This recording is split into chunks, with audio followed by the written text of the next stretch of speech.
I don't want to go. I don't want to coach bad people. I don't want to coach bad people. I want to coach good people. And if they are a little bit worse players, no problem. The communication, coaches, players, coaches, is not just one direction. It's not just coach talking to players. It's players talking to coaches. Because most of the times when players come to talk to coaches, we don't listen. She told me that she will never, ever forgive herself if I will lose my job or I will lose my dream because her, to take care of her, to stay with her. We overperformed because we worked hard. We didn't give a shit. We didn't look for excuses when we could look at excuses.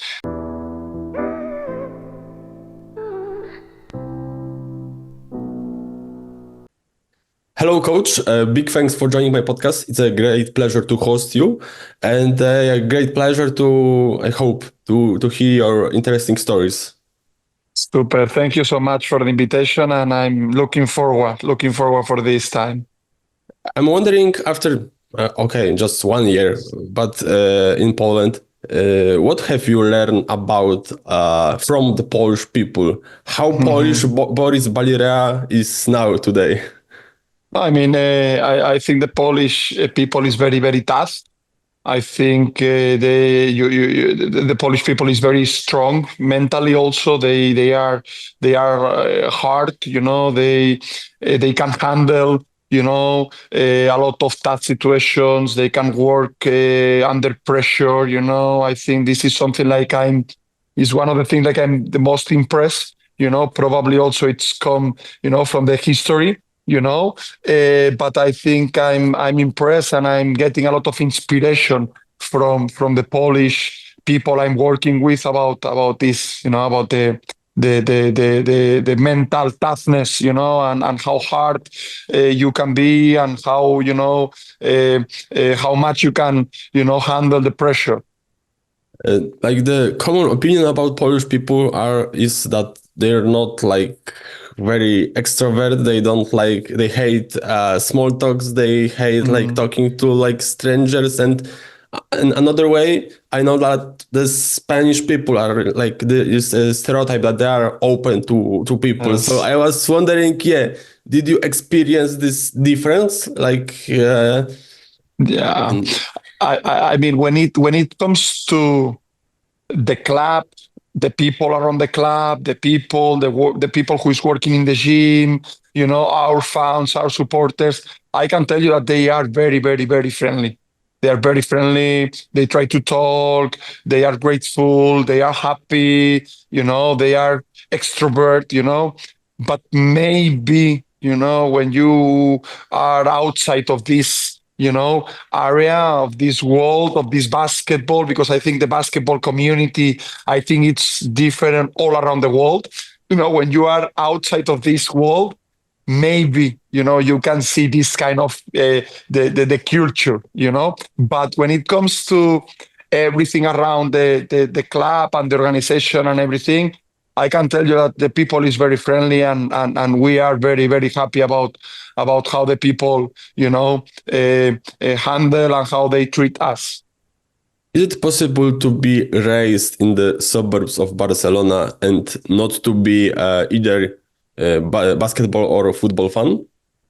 It's impossible. It's impossible. You are either, football, soccer, or basketball. I think this is the two main things, in Spain, and most of the people, I will say, they are probably both. They are very, very, very into both soccer and basketball.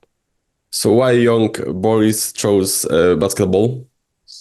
Probably because my family was, even though my dad was never, a basketball coach or basketball player, but he loves basketball. And I have to be very grateful also to him because he believes that basketball it's a special.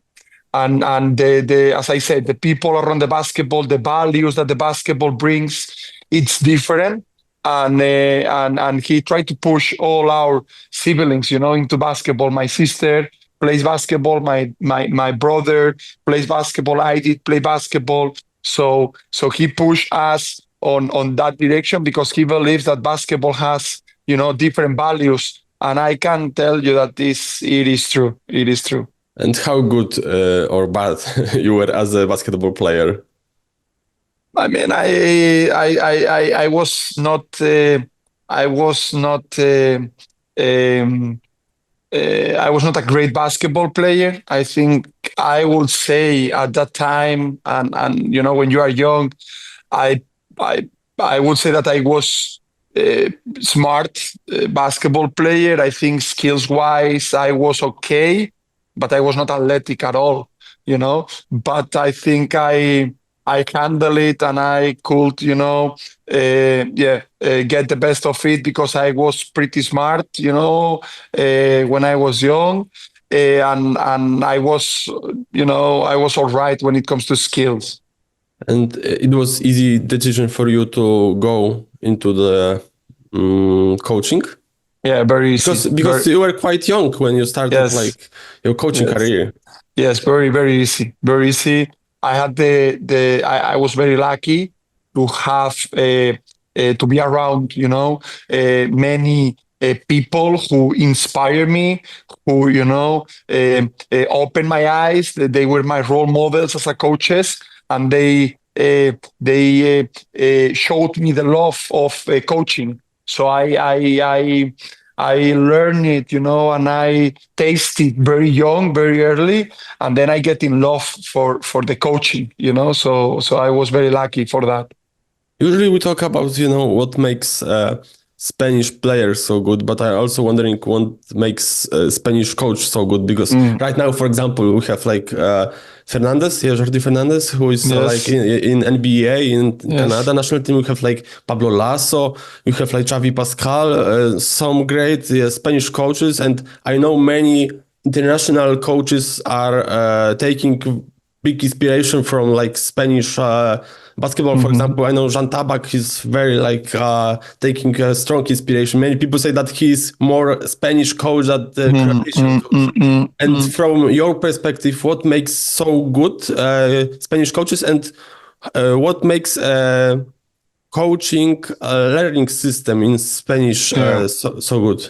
Yeah, I think there is two things basically that I believe it's a big difference from most of the other countries. The first thing is most of the coaches, we start on the youth programs and we study the basketball. We start with the skills. We start with, the concepts, the rules, the philosophy, the identity, the decision making, how to develop the talent, how to help the individuals to grow up. I think that's one of the main things. We really start on the youth, and we spend there a lot of time, a lot of years, trying to study the basketball, trying to, get step by step, getting to know, the game. I think this is one of the most important things, I would say. And also we have a great school. We have a great system. We have a great education. We have a great teachers. We have a great, courses, which it helps to this, and then the next thing I would say is we have a lot of competition. We have a lot of coaches. We have a lot. We start, from very young ages coaching, 15, 16, 17 years old. You start, as I said, coaching, young ages, and then that makes us compete a lot. And that makes us, okay, let's learn more. Let's get more preparation. Let's study more.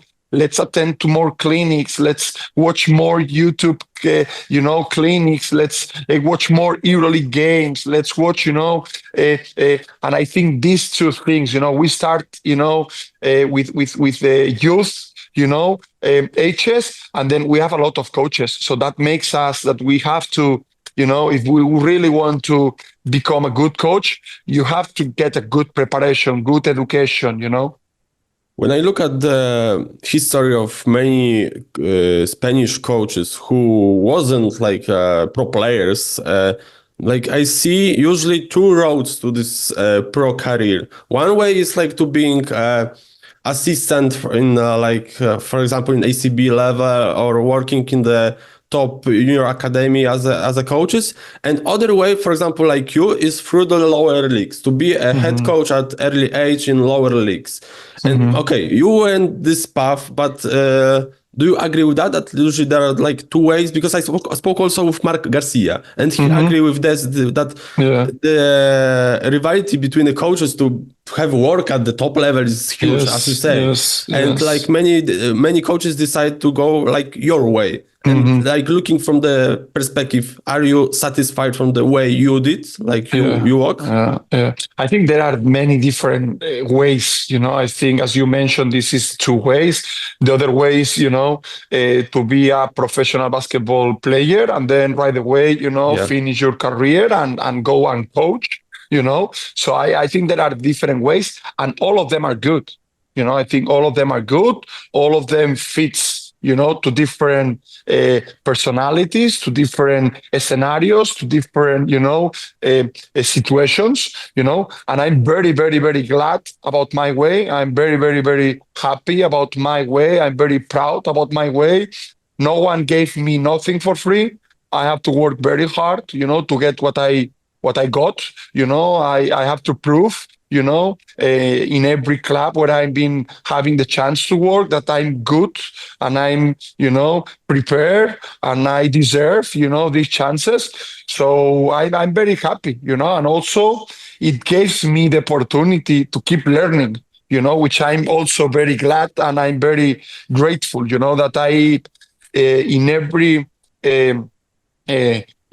job I got, I didn't get stuck. I still grow up, I still learn, I still improve, and I believe, and I feel like I still have a lot to learn, and that's also something I'm happy about, because I see that I'm in a good level. I'm in Poland. I'm coaching in a great league, with a great coaches, great players, great organizations.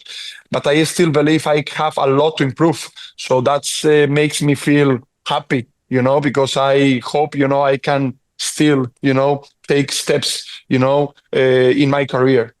And how the work in the fourth division in Spain look like? Because I know that we can't compare the Spanish basketball to Polish basketball, but for example, in Polish basketball system, like the fourth level is like completely amateur. The guys like coming after the jobs, like and play only in the weekends. But like the Spanish basketball seems to be much better. So I'm curious about It depends. Most of the teams are amateur. They pay some pocket money. All of them, probably in the fourth division, all of them, they are paying to their players some pocket money.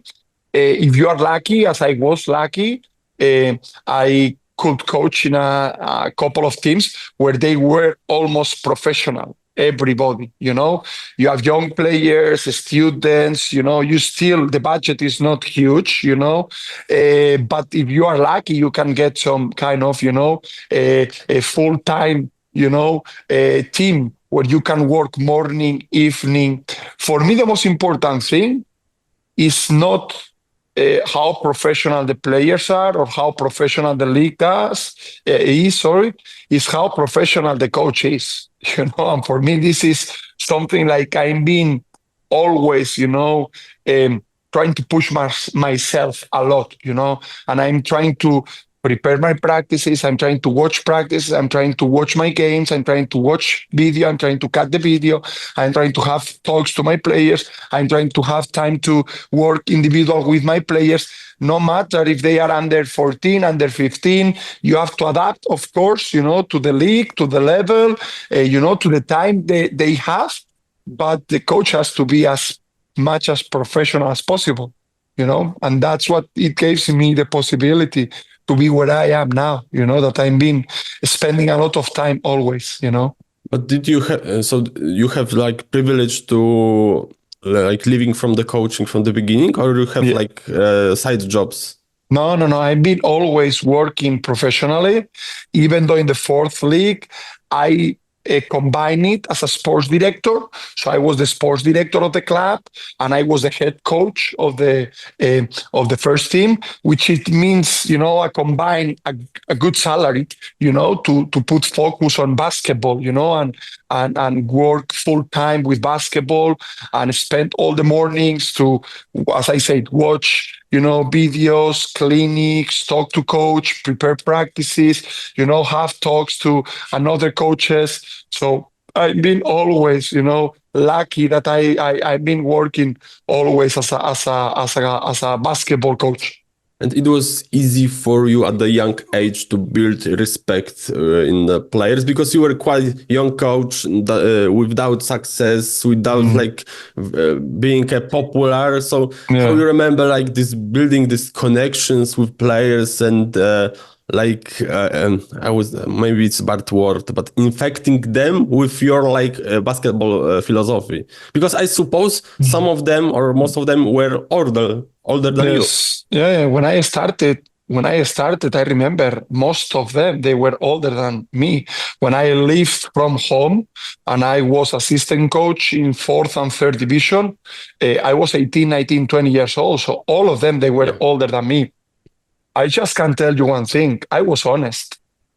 And that's something I'm being always with my players. And that's why I get the respect from my players. I'm being honest. I've been pushing everybody. I commit a lot of mistakes, especially when I was younger. I still commit mistakes, but I'm honest. I'm straight. I talk to my players. I'm natural. I'm not trying to be, I'm the coach. I'm here. You are the player. No. I'm normal. I'm a normal person. We are here. We try to do what we love to do. We try to help each other. That's win-win situation. If the players play good, we will win. If the coach good, we will win. So we are here in the same boat, So I try to be normal, and as I say, have a lot of communication with my players, be straight, demand a lot, but also deliver a lot. I'm a person and I'm a coach that I believe you can't expect from the others, you can't demand from the others if you don't deliver. So I remember I'm being always the first one delivering. Always. In all my teams, I'm the first one delivering. I'm the first one working hard. I'm the first one giving energy. I'm the first one being honest. I'm the first one trying to stay positive. I'm the first one trying to do my job good. I'm the first one always trying to deliver by the example.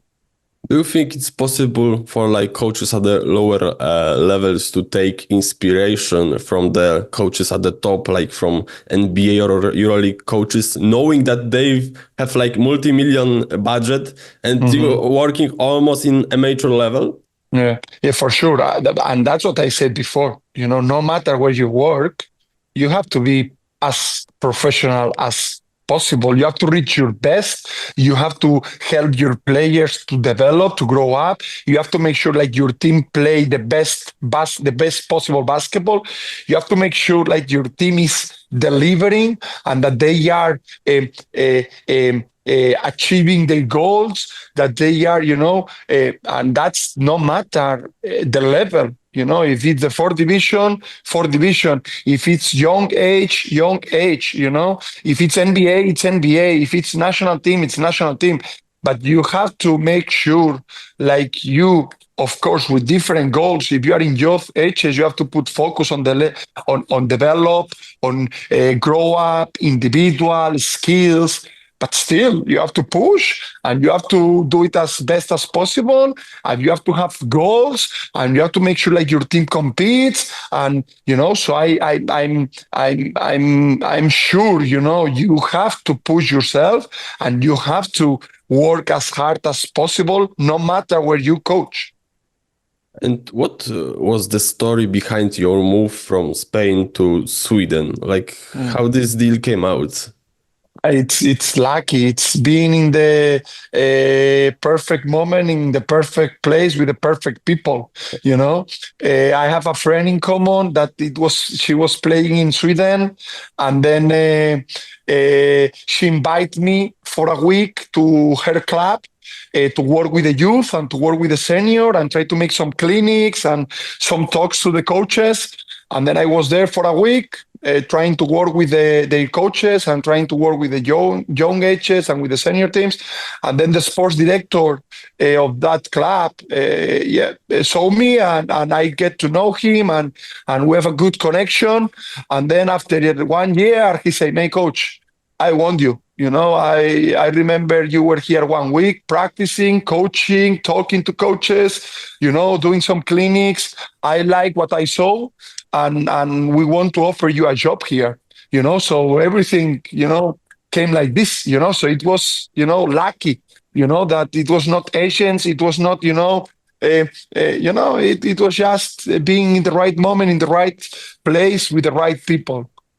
And it was easy for you, like talking about like the life, normal life, to move, like to start living in different part of the Europe with different mentality, with different weather, for sure.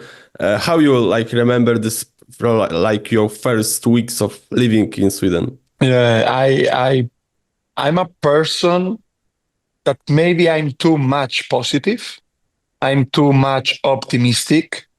So I have only good memories. You know, I think, of course, you miss your family, you miss your friends, you miss the weather, you miss the food.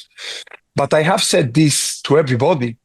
Give me a basketball court, give me 12 players, and I will be happy everywhere. You know, I just need a basketball court where I can practice as much as one.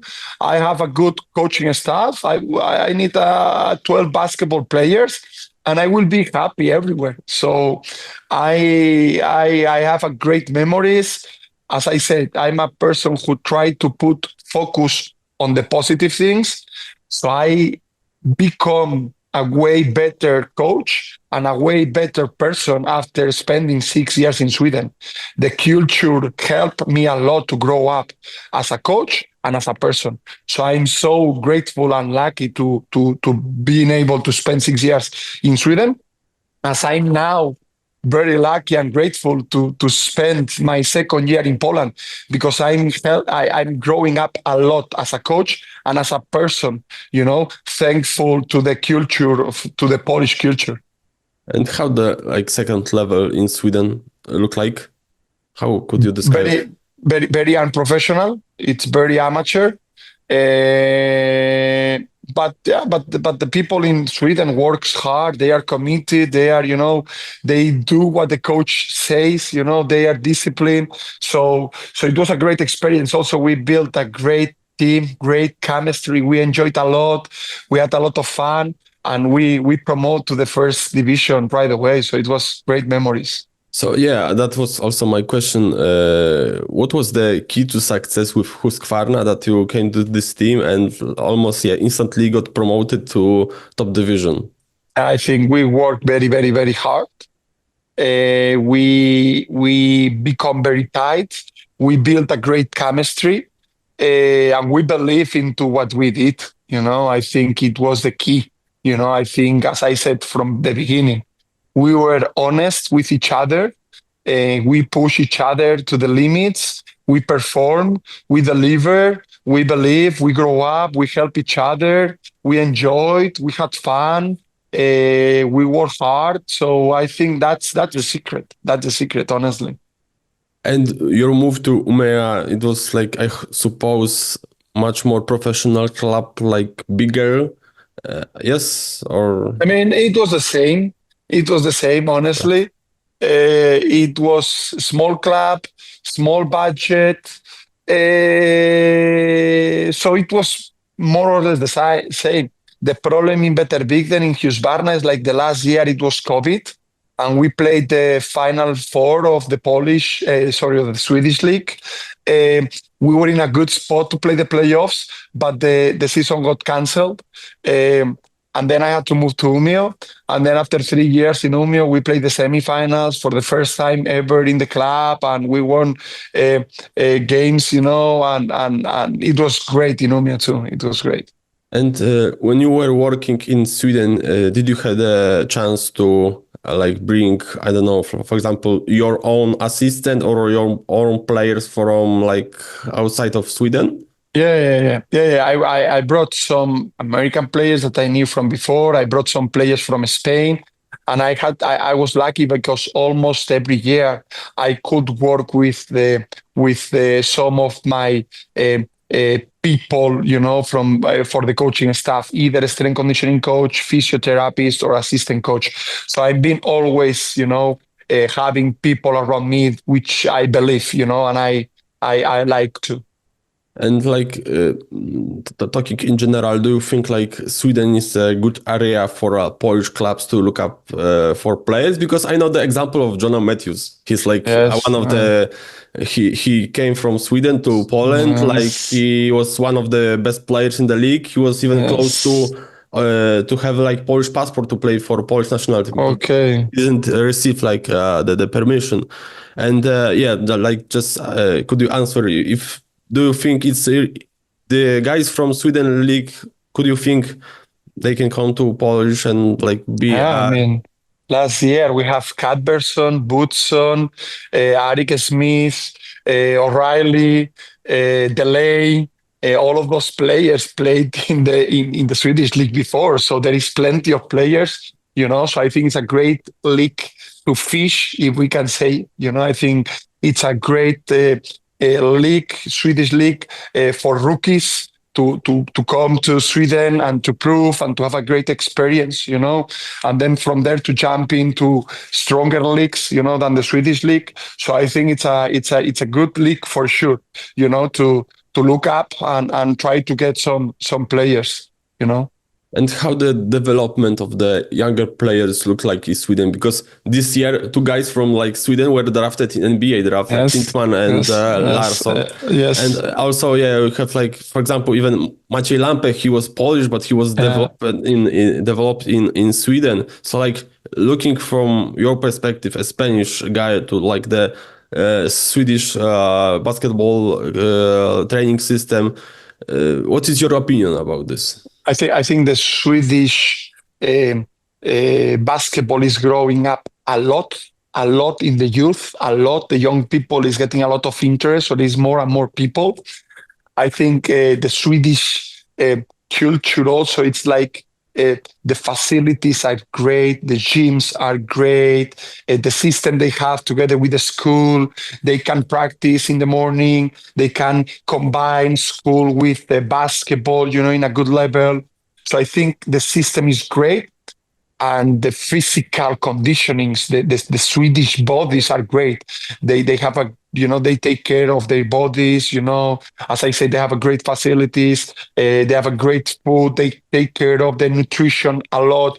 So I think everything is perfect, to have a great athletes, I still believe, there is still a lot to grow up when it comes to methodology on the youth, practices, coaching on the youth, but it's getting better and better. So I think, it's a great, or it's not a great, but it will be great, in the future, as you say, Pelle Larsson, Bobby Klitman, but we still have a lot, of young players coming, from the youth in the Swedish basketball, and I think it's gonna get better and better. And how you got a job in Swedish national team? I was coaching. As we said, we promote my first season to the top league. My first season in the top league, we get into the playoffs. And then I got coach of the year, and then the federation gave me the job of the head coach of the under 20 in the national team. But it was the COVID year, so my third year in Sweden, we played the Final Four of the Polish league, and we were in a good spot. And then we won the Nordic Championship with the under 20 national team. And then, there was a lot of players in the national team that they were playing actually in Spain. It was Chris Sarapovic, Ludek Håkansson, Tobias Borg, Chris Sarapovic, I already said, Denzel Anderson, Ludek Håkansson, Johan Lobberg. It was a lot of players in Spain, Melvin Panzer, a lot of players in Spain. So I think it was great for the national team to have a Spanish coach who is connected with, the clubs in Spain, who is connected with these players, who follows a lot the ACB. So I think it was, a great win-win, for the national team and for me, And before we talk about your Polish part of career, what is the story behind like your work in Senegal? Yeah. I coach in Spain in the fourth division and in the third division, and then I signed a Senegalese player, and he was by himself. He had no family there. He had no friends there. So my family is very friendly. We are very how it says hospitality. We open the doors of our home, to our people, our friends, So I remember in important dates, at Christmas time, some holidays time, that this Senegalese friend, he was alone. So we invite him. I remember him coming to home for Christmas. I remember I brought him to some dinners, lunch with my friends. So we become very tight. And he met my family, and he was one more of my family, basically. So after a couple of years of great relationship, and I was coaching him, he said me, "Hey, Boris, I want you to meet my family, and I want you to ask if you can help me to organize a summer camp in Senegal, where we can bring shoes, where we can bring T-shirts, where we can bring basketballs, and we can help, the people there to have, a summer camp." And I said, "Okay, let's do it, And I was by myself. I went alone, to Senegal. And I brought, 3-4 big bags. I collect a lot of shoes from my friends, a lot of clothes from clubs, basketballs. And then we organized a basketball camp there. And then when I came back from Senegal and I talked to my friends, I was to my family, "This is amazing. It was the best experience in my life. We have to do something. We have to organize something." And then we organized and we built an association that we organize a summer camp, during the years. And then it became like last year where we were before COVID. We went there, 30 people. We had we built some connections with the hospital, and then we sent there. It was some doctors and nurses coming, Spanish, that they were coming with us, and they were going there. And then we have some teachers that they were going to the schools, and then we have coaches and players that we were doing the basketball part. So it became an organization where we were helping in many different ways. It was not just basketball. It was, in the hospital. It was on the schools. We rebuilt a school. So it became huge. So I'm very, very happy about this too. And do you think, this experience like of work in Senegal, like much like, to be honest, poorer country that the Europe countries, change you as a person? Change your approach to life? For sure. I told to everybody, and add something now. I have a newborn, I have a baby, and it's too young, of course, but he will go to Senegal for sure, because that opens your eyes and it makes you realize how lucky we are. We have everything, and it makes you, to realize, what's the important things in this life, what's the priorities. how grateful we have to be, to be where we are, to have what we have, and it's something like it makes me become better person for sure, and happier person too. After going to Senegal, I'm happier here because I realize, how tough it is, in some other places. And even though it is tough, they still handle it to be happy, because that's the least they can lose, the happiness.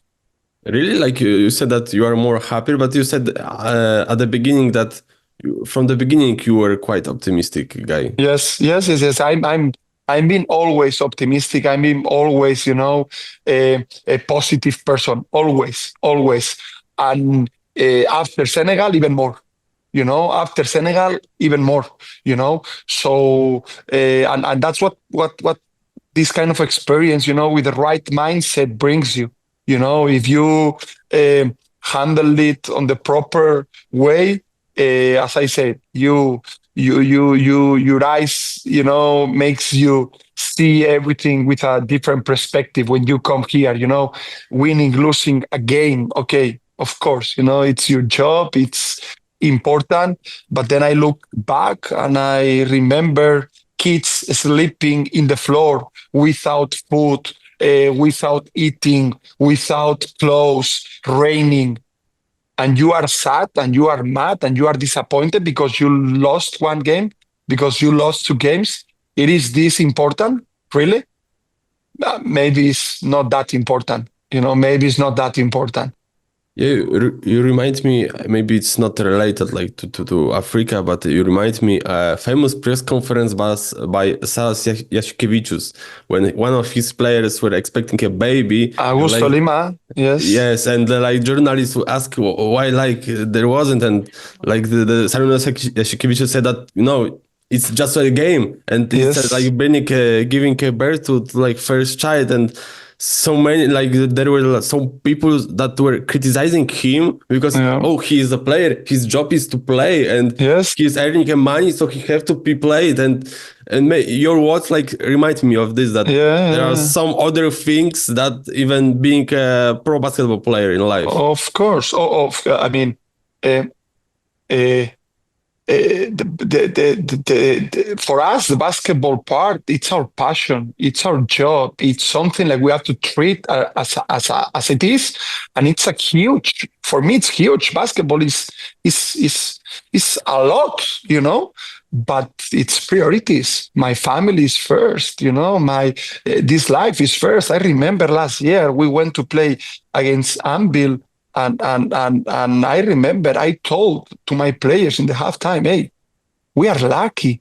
We are doing what we want. And then in Ukraine, they are throwing bombs. And then now in Israel and Lebanon and there is a war. And then in the other. So we are doing what we love. Let's try to enjoy. Let's try to have fun. Let's try to, give our best. Let's try to play for our people. Let's try to make sure like our supporters, our fans feel proud of what we are doing. That's what we have to do.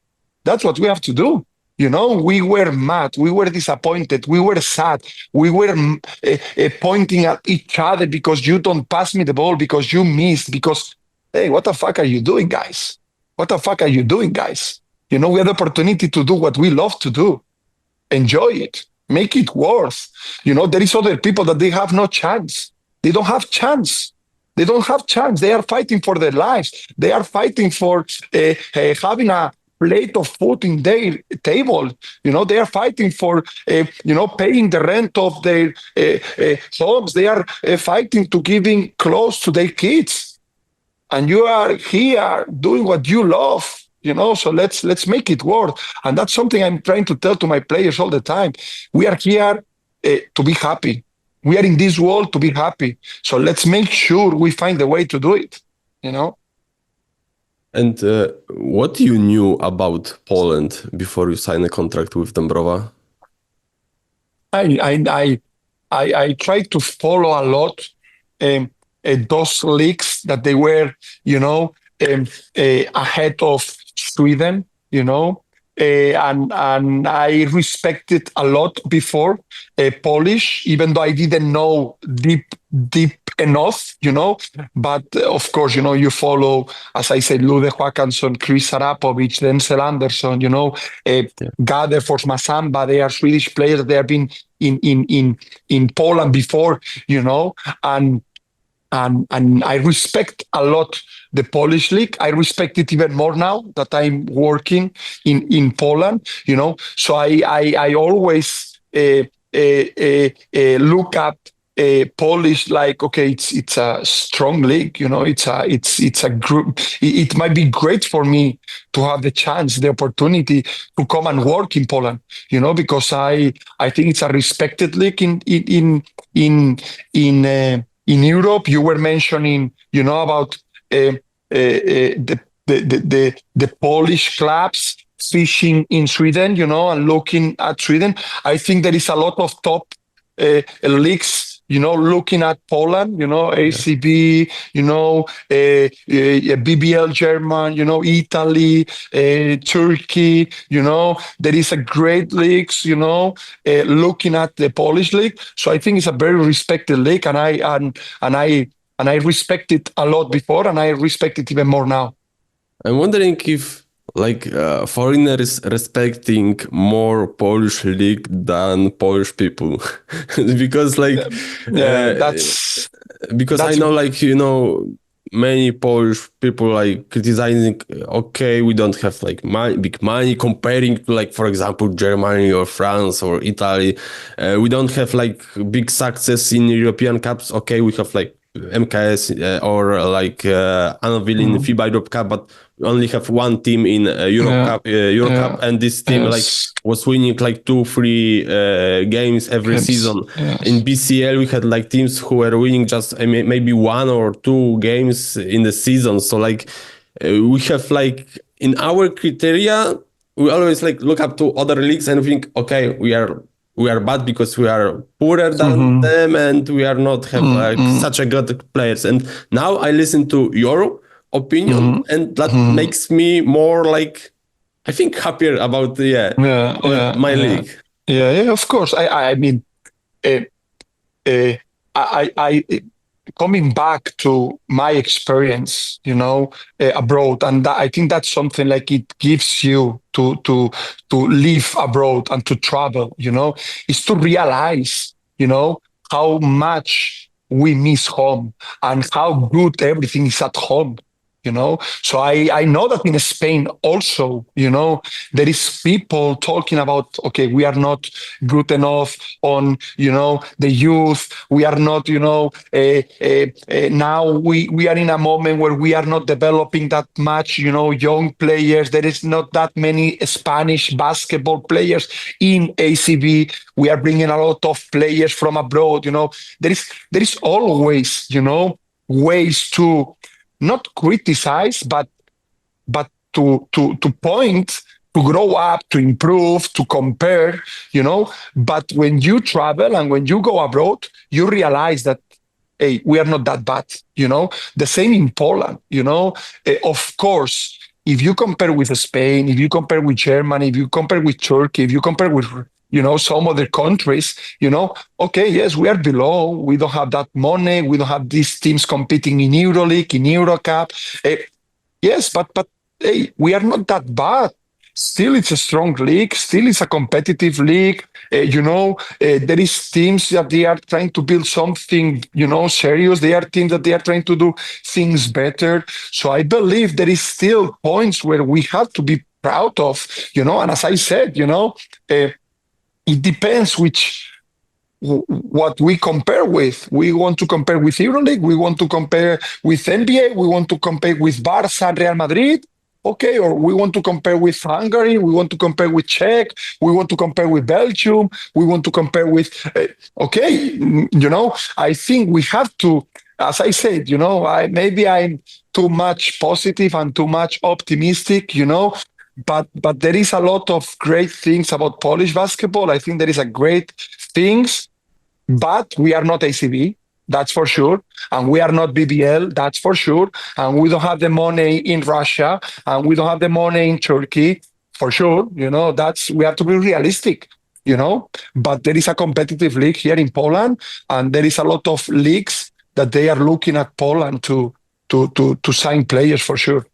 Like 2 weeks ago, I have short conversation with Denzel Anderson because he joined GK Warszawa and he played last years in Bilbao, and we were talking about the difference between ACB and Polish when it comes to the style of play. And Denzel Anderson told me a funny story that when he played, when it comes to the fouls, that the referees in Poland are much more tolerant. Like the Polish league is very physical, like the referees allowing a much of contact. Yes. And he said, I remember in Spain, okay, there was something like of tiki-taka fouls. You touch any guy, okay, foul. And in Poland, for example, Žiga Dimec, who played last year in Annaville, told me that sometimes he felt like being a wrestler when it comes to these big guys. And from your opinion, do you agree with that? I'm 100% agree with this. And I've been talking, I think this is a system problem. I think it's a cultural problem that starts from young ages. I told you about, that the Polish culture, in my opinion, is tough, is strong. And I think we teach the young ages very early this. I see, practices in our club and they practice great. They push a lot and there is a lot of toughness, and let's go and let's play hard and let's fight and let's defense. And that's what we see from the Polish players. You see this, But I think we are missing one thing here. And it's like in the young ages in Poland, we are not developing the talent, and we are not developing decision-making, and we are not developing readings, and we are not developing, or at least what I have seen, I think there is a lot of working hard and pushing from early ages, but we need to take care about reading, decision making, talent, how to set the screens, the angles, how to pass the ball, how they are defending, how we offense, and that's connected because then when they come to the senior part, it's a lot of this. A lot of contact, a lot of let's go, a lot of push, and not much of reading, talent, decision-making.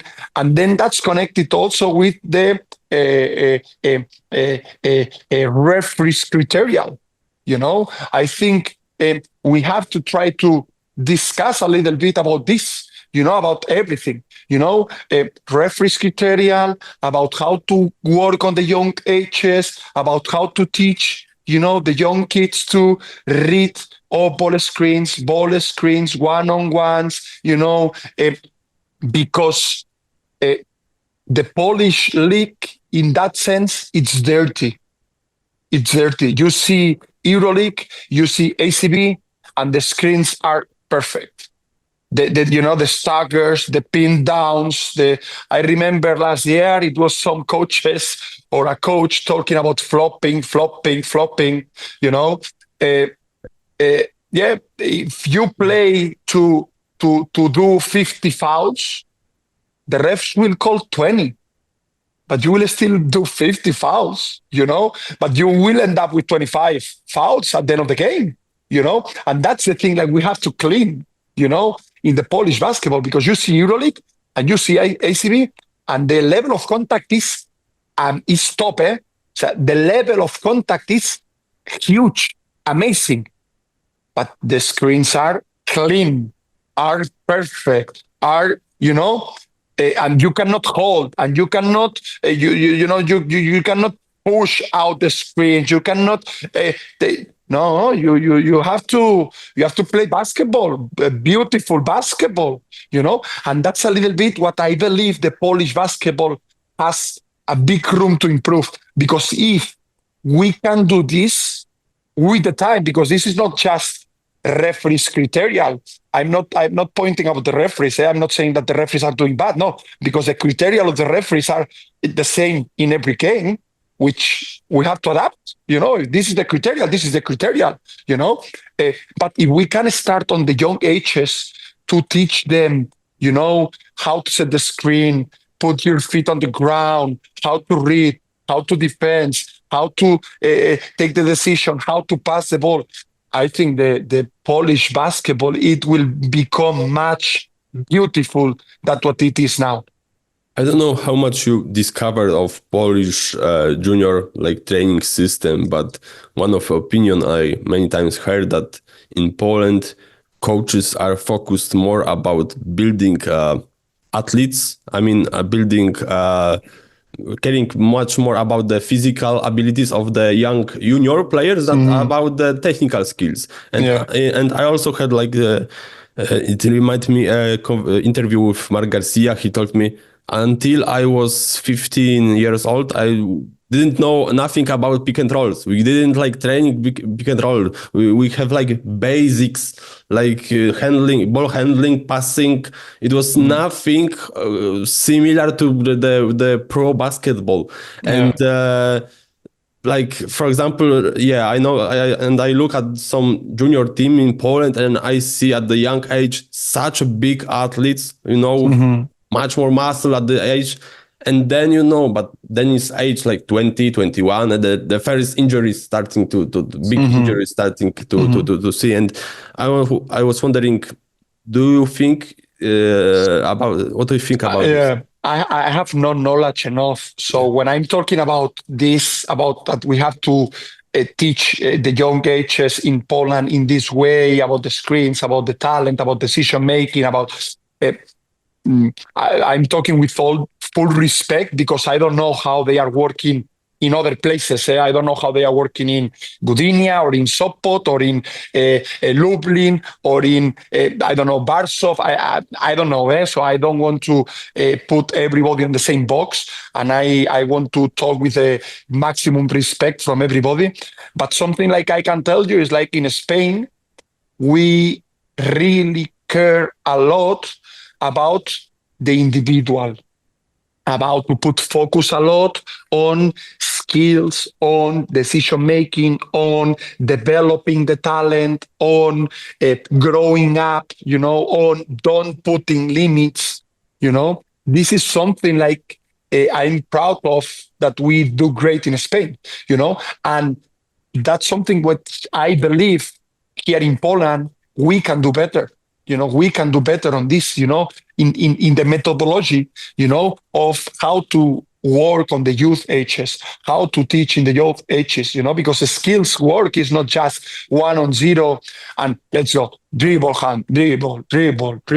No, this is not skills. Skills is it's a bunch of different things. We have to put the players on scenarios where they can handle situations, where they can, find solutions, where they can explore different options, where they can, struggle, So this is work individually. It's not just 1-on-0, dribble, or shooting. This is not skills. Skills is much more than just this. And this is the things I'm missing, here in Poland.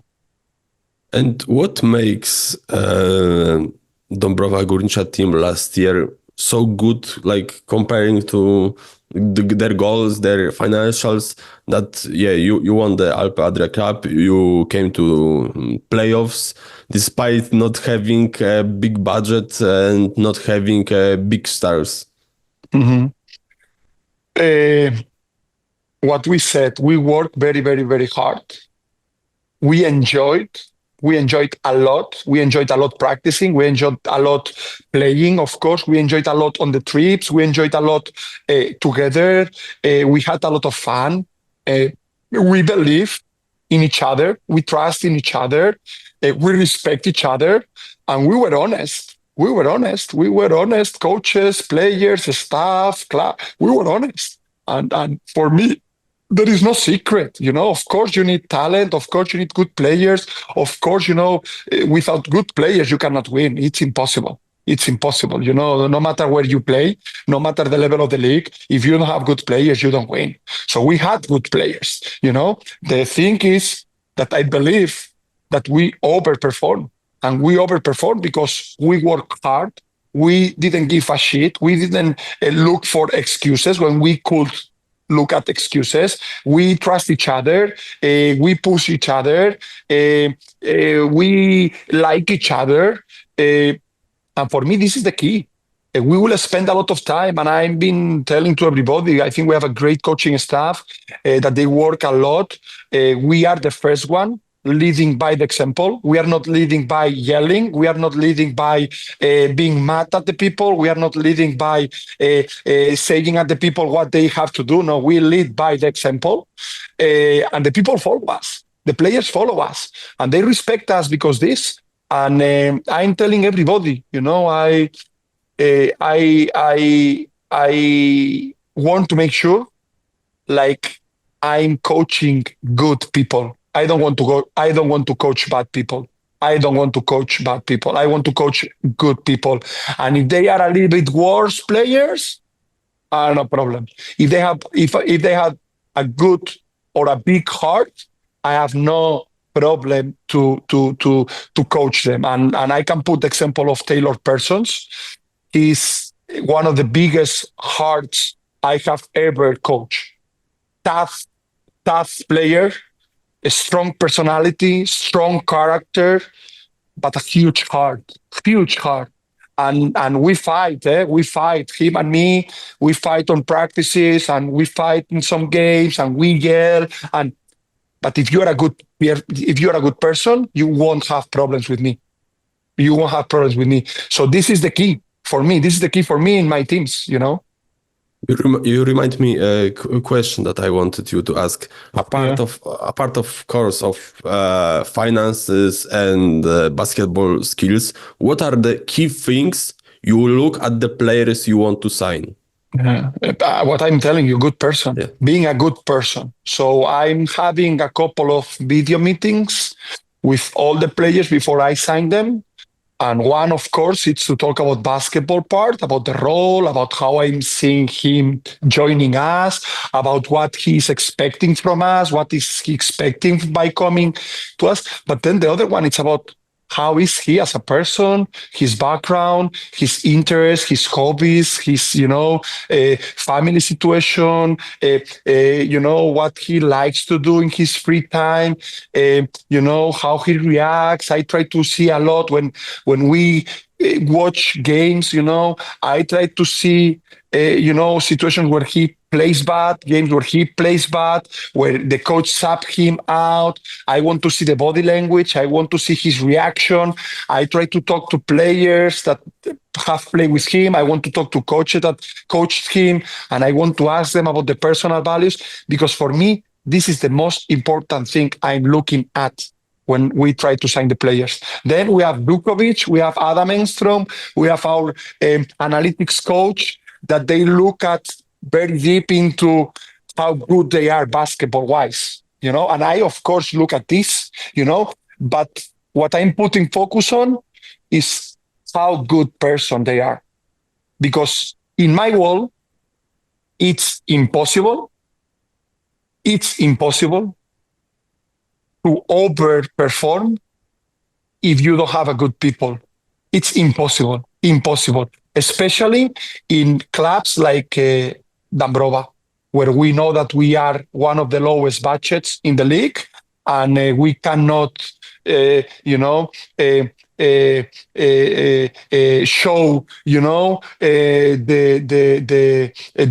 the bank check and sign whoever you want. No. We have to be careful a lot about the persons, because we know that we will lose games. And when we lose games, then is when you show, your real character. And then it's there when you have to make sure, like, you have a good people around you. Sorry for for taking so much of your time, but also No. The question you said about discussing with the players about their role, potential role in the team. And my question is, how you discussing with players you already have about their role, for example, where they are bench players. They want to play, Yeah. but you have like other players that maybe are better and you put them on the starting five. And how to talk with the players to still have a good chemistry, because if you don't talk with the players with you, if you would have like few angry players about their role in the team, the bench player, for sure it will affect the result of the games. Yes. I can tell you just one thing, and the players will never ever forgive you if you lie at them. That's the worst thing you can do to a player. You cannot lie them. You cannot lie them. So that's something like I'm honest with them. I told you from the beginning, I'm honest with them. And I talk clear.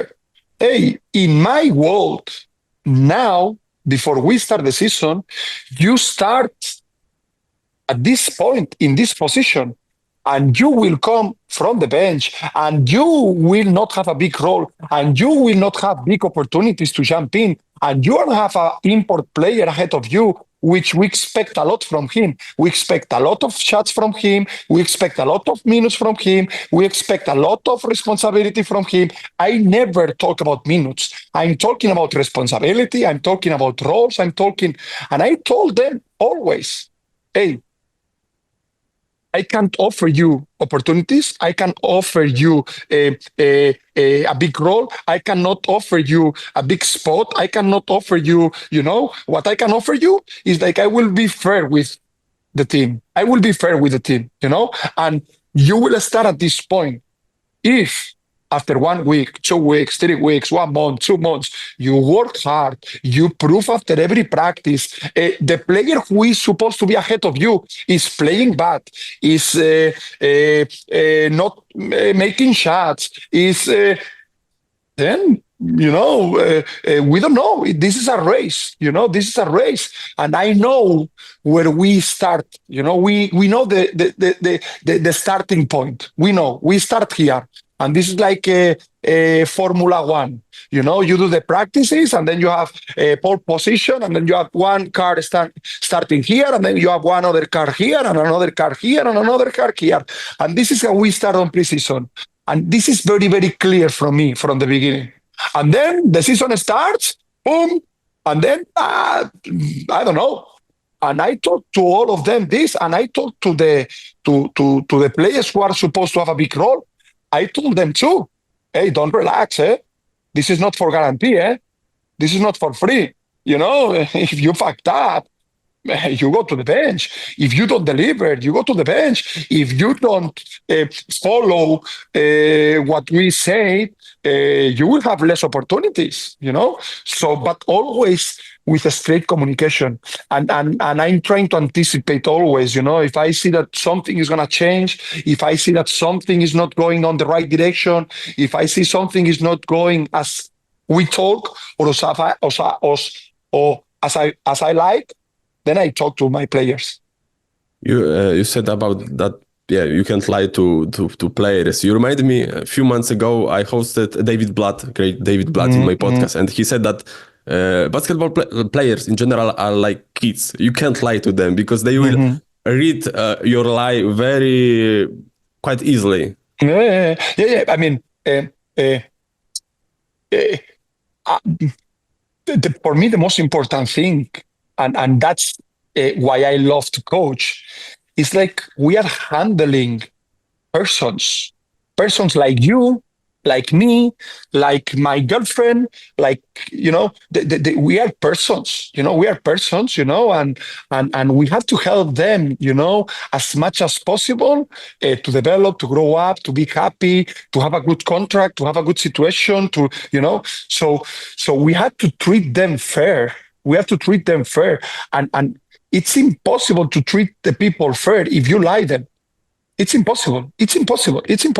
So I prefer to be honest, and I prefer to handle a tough conversation when I sit down with a player, as I have done several times, and I will have to do it several times, and I tell, hey, I'm not happy with your performance. I'm expecting much more. I cannot give you opportunities if you keep practicing like this. I cannot give you opportunities if you keep playing like this. It's impossible, And I have also, and that's also something important for me, the communication, coaches, players, coaches, is not just one direction. It's not just coach talking to players. It's players talking to coaches. Because most of the times when players come to talk to coaches, we don't listen. We don't listen because we have our ego and we know more and we know better and we have the best plan and we have, and that's also something like we have to listen to players. We can disagree. We can still think like they are wrong. We can still have our plan. But we have to listen them for real, not just like, yes, and we do what we. No. We have to listen to them. We have to have empathy. We have to try to be on their shoes. And that's something like I'm also trying to build in my teams. My players have the freedom and the possibility to come to talk to coach whenever, wherever, and to talk about wherever, about their personal life, about their problems, about the basketball, about wherever they want. They will have always the door open of my office, because we are here to help each other. And if I understand my players better, I will have more information, more tools to help my players. I'm very curious about this mental and communication part of the coaching job because, to be honest, I never played like basketball. I was training football for many years, and I played in lower leagues. But that I remember when I was training, I always hate the coaches who was yelling. I mean, because it was instantly like closing my, I don't know, like confidence. And I was looking from coaching perspective, like how important for you is like this mental psychology part in your job too? Because had the chance to speak years ago with Laurent Tilly. He was a coach of French volleyball team who won Olympic gold at the 2021 Olympics. And he told me that after many years of working in like coaching the players, he joked that now he has a degree in psychology. I mean, we come back from the point where we talked before. We are handling people. And everybody is different. Everybody has different backgrounds. Everybody's coming from a different country. Everybody's having different dreams. Everybody's having different goals. Everybody's having different personality. So you have to really, really, really, really handle everybody different. And for me, this is the most important thing. You cannot handle everybody the same. At least this is how I see it, and I have worked a lot on myself. I have studied a lot on psychology, leadership. I have seminaries on summer where I work a lot, on skills, on social abilities, on how to communicate, how to lead, and for me this is the key. If the players don't believe on you, it's hard. It's very hard. And as I said, you have to convince them. And to convince them, there are many different ways. There are people who yell at them. There are people who doesn't yell. There are people who talk. There is people who doesn't talk. There is people who is more friendly. There is people who is not friendly. It's different ways. I have mine. I believe on mine. It fits my personality. It fits my values, and it's not better and it's not worse than the other ones. It's different, and on this also I full respect, for a different ways to coach. And do you have like some favorite books that help you grow, not only as a coach, but also as a manager? Because you have to say that being a coach, head coach at the professional level, it's not just being a coach, it's not just being a practice maker. It's also to be a manager of this, manager of 20 people. Yes, exactly. No, I think there is a plenty of great books, plenty of great books. I read a lot when I was younger about leadership, about solving problems, about what we were talking, being optimistic, positive, how to, but for me, the most important thing is to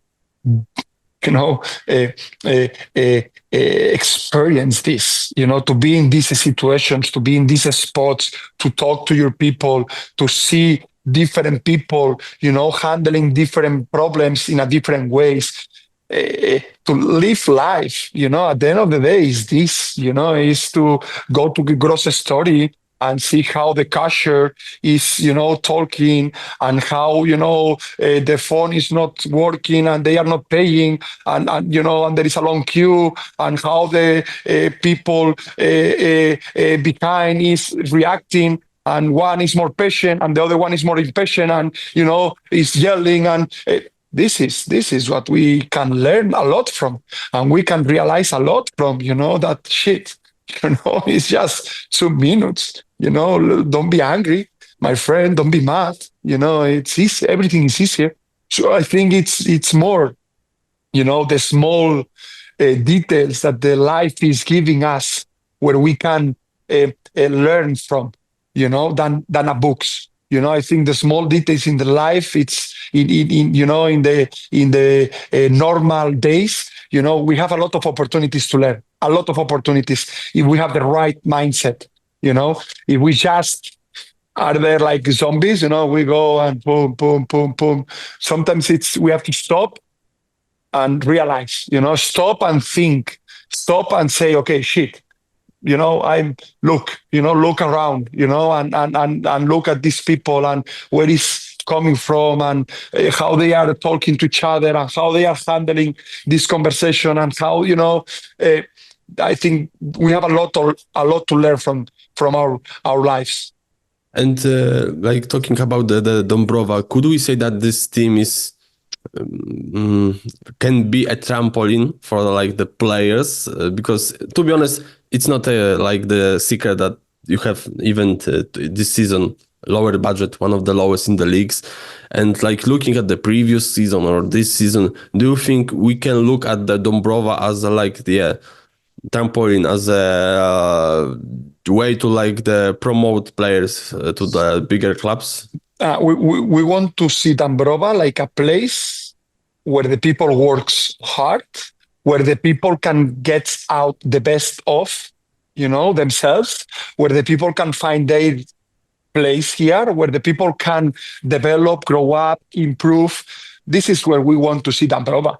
If it's a trampoline or not, that's you say it better than me. We wanted to keep Dominik Wilczek, we wanted to keep Blaise Kulikowski, we wanted to keep David Supinski, we wanted to keep Taylor Persons, Nikor Cavacho, Lovell Cavill, Cheryl Williams, Mark Garcia, and we couldn't because we didn't have money. Is that a trampoline? Maybe, I don't know, but I hope we can find a place, or Dąbrowa is a place where everybody can finish the season saying, okay, I achieved my goals. I come here and I'm satisfied. I'm happy about what the coach told me, and what, I got at the end of the season.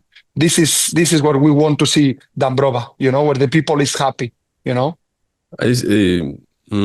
said about this trampoline because in the past I saw like many guys who started like big careers or maybe have like big step in their career, like Sasha Kilaya Jones or Robert Johnson, who later joined bigger clubs. And also there was in the past example of one good coach who came here, did a great job, and now is having a good career. I mean, Alessandro Magro.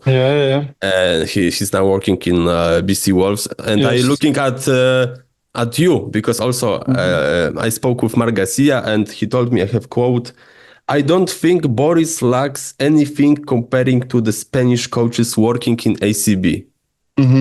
And I was I was thinking, do you have, like, as a Spanish coach, a dream to work in Spanish league?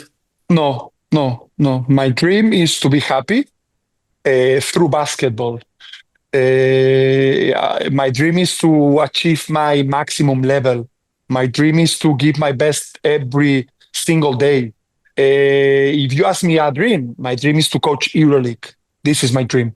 If it's in Spain, or if it's in Lithuania, or if it's in Partizan Belgrade, or if it's in this is my dream, to coach EuroLeague, and I know that this is a dream. This is huge, but I won't forget that to achieve my dreams, or to fight for achieve my dreams, I have to enjoy my path, and I have to give my best today in MKS Dąbrowa, and I have to push myself on today's practice to be a little bit better coach than I was yesterday, and to help my players to become better players than they were yesterday, and to come back home and take care of my baby and give a lot of love to my girlfriend. And this is I won't forget it. This is I won't forget it. So I have my dreams, I have my goals. I want to achieve, my maximum as a coach, but I want to enjoy every single day of my life. This is something I won't forget. And coming to the end, because you said that you are, even after Senegal, much more positive person, optimistic person, but I look at your last year, and I see even like the sad moment, like your mom passed away, and I also see a good moment, like the birth of your son. So, how you handle this, life things? Because I know that ending of last year was very tough for you, and you were absent in as a coach for a while. So for you, quite a positive guy, how hard or how challenging for you was with this? Yeah, now I'm getting sensitive. Now I'm getting sensitive because you are mentioning this, and I'm very positive. I'm very optimistic, but I'm also a very sensitive person, and there is not ways to handle this situation. Or there is plenty of different ways as persons there are in the world. What I can tell you is I needed help. I was working with a psychologist to go through this situation because I didn't feel good, for some time. But in the other hand, if I'm that positive, and if I'm that optimistic, and if I'm that strong, as I believe I'm strong, is because my mom. Is because she was a fighter, and she was a person who went through, a lot of different situations through her life, and she was my biggest inspiration on that sense, and I'm 100% no, because she was one of the most unselfish persons I have ever met. That she told me that she will never, ever forgive herself if I will lose my job or I will lose my dream because her. To take care of her, to stay with her. She will never, ever forgive herself, and that helped me a lot, to realize how much she loves me, how much she wants the best for me, and that she will uh, she will love for all her kids to find a way to be happy now, and to remind her in a good way. And that's what we are fighting, my siblings, my brother, my sister, my grandma, my aunt, my family. That's what we are fighting now, to find the balance, to keep her, in our minds, with great memories, and also trying to make sure like we make her feel proud wherever she is, that she's proud about her kids, that she's proud about what we are doing, that she's proud that we are a good people, that we are trying to take care about our family. So she's giving me a lot of energy, to and a lot of a positive, vibes, to go through this life, because the truth, and there is only one truth here, there is only one proof, is like she's not with us in this world anymore, but we are still here, and I have my kid, I have my girlfriend, I have my job, I have everything, and she's somewhere else helping me to go through this tough situation. I don't know where, but she is somewhere else helping me to go through this. And I keep her, every day of my life, inside me. And she's helping me, and she's, carrying me, and she's cheering for me. And I feel her. I feel her every day. So I'm grateful too that, she is somewhere else helping for me. And how you compare trying to be as best coach as you can be with being a good coach, with being a good partner, with being a good father? I know that you are such a young father because your kid is just a few months old, and with being a good brother, because as you said you have siblings. How you compare these things?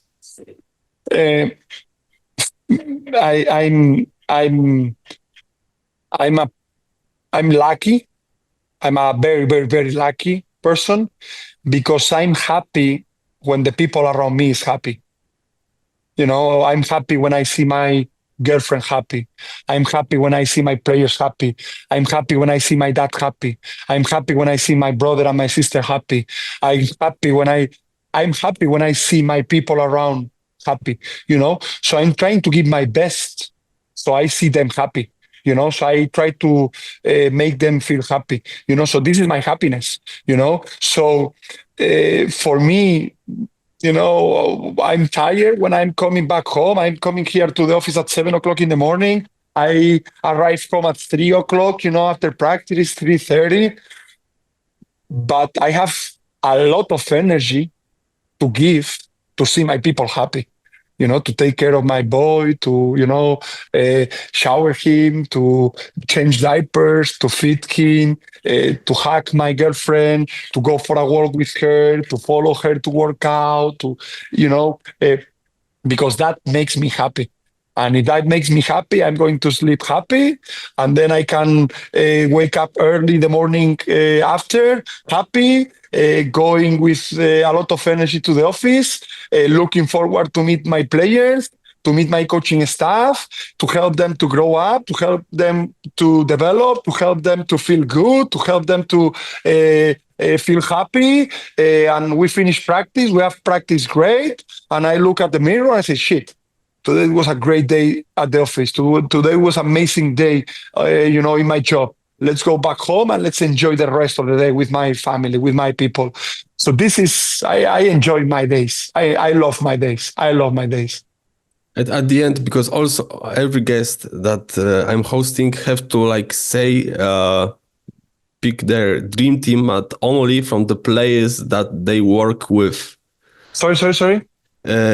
Because I would like you to ask you to pick your dream team, but only from the players that you work with, either on past, either today, either a national team or the club, but you had to have work with him. only, so it's not like the best ever team. It's not about, maybe you can chose depends of your sympathy, depends of their level, but there is one requirement that you have to work with them. Yes. So I will start with the point guard. Okay.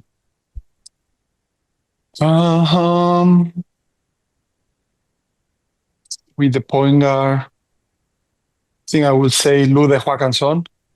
And with explanation, why? Explanation. Yeah. Okay, I think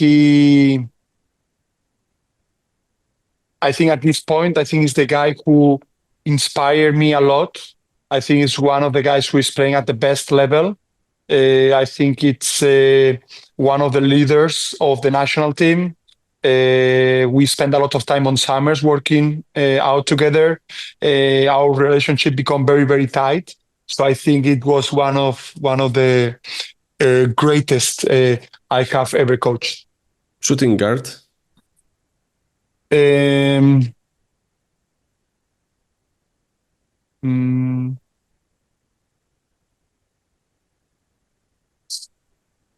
would say Ty Sabin. He's playing in Italy. Also, I think I start the love of signing shooting guards in my teams and playing for them because the way he ran off the screens, the way he shoots, and the way he appreciates, building plays and calling plays for him. It was amazing. Small forward. Chris Arapovich. He became one of my best friends, one of my closest friends, and it's one of the best persons I have ever met in my life. Power forward.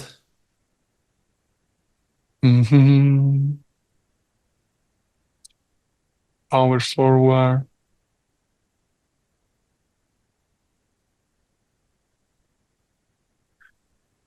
I would say Brian Jefferson. He played for me in Umeå last year. 2 years ago, sorry. Simple guy, easy guy, happy guy, and then a guy who delivered over the expectations, but way over the expectations. So, great guy, great for the chemistry, amazing. Center.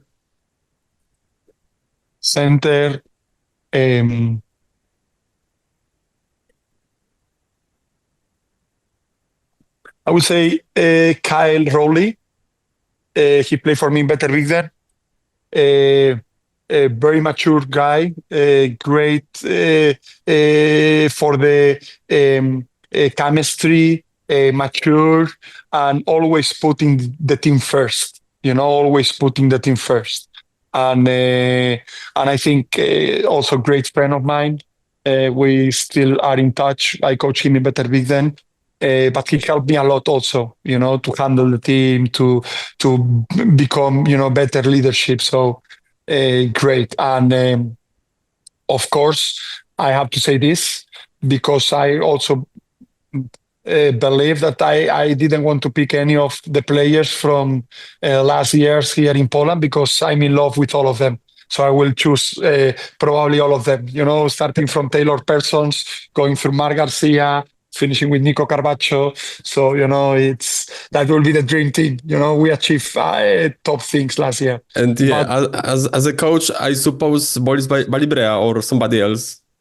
As a coach, I would say Oscar de Paula. Oscar de Paula is one of my mentors, and it's one of my closest friends too, who inspired me a lot. And a part of staying healthy, what I can wish to you? I say always the same, and that's why I wish for my kid. I wish healthy, I wish happiness, and I wish to be a good person. So that's why I hope you wish from me. I wish, I'm healthy. I wish I'm happy, and I wish I'm keep trying to be a good person. These three things is the things I'm wishing for my kids too. So I also wish this to you, and I want to thank you very much for muchas gracias pela entrevista, coach. It was a great pleasure to host you. Sorry for taking so much of your time. I'm very glad that you were so open to me and you share many stories from your life and your coaching philosophy. Yeah, dzięki bardzo. It's been a big pleasure. I enjoyed a lot. And the only thing I did is to talk about my experience, about how I see the things. And if it helps someone to get another point of view, I think I would be glad, But I'm not coming here to teach anything to anybody, just to talk a little bit about how I see the things.